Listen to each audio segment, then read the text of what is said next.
Saudara, kemarau panjang yang terjadi sejak beberapa bulan terakhir membuat ribuan hektar lahan pertanian di Kabupaten Sinjai terlantar.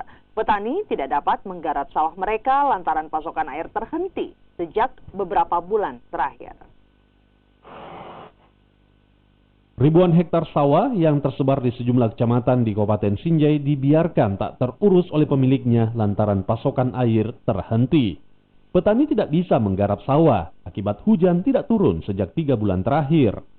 Seperti di Desa Kampala, Kecamatan Sinjai Timur, sawah yang kekeringan kini tinggal dijadikan ladang ternak sapi. Dampak kemarau panjang ini diperparah tidak berfungsinya irigasi kalamisu ke lahan pertanian milik warga. Di bawah anunya, sapinya ke sawah. Setiap jam-jam berapa itu? Pagi-pagi ada di sini.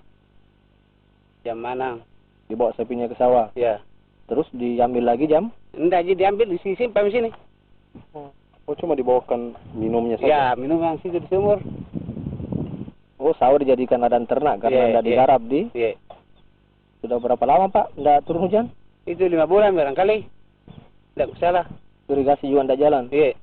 Ribuan hektar sawah yang terlantar di Sinjai tersebar di Kecamatan Sinjai Timur, Sinjai Tengah, Telu Limpoe, Sinjai Selatan, dan Kecamatan Bulu Podo.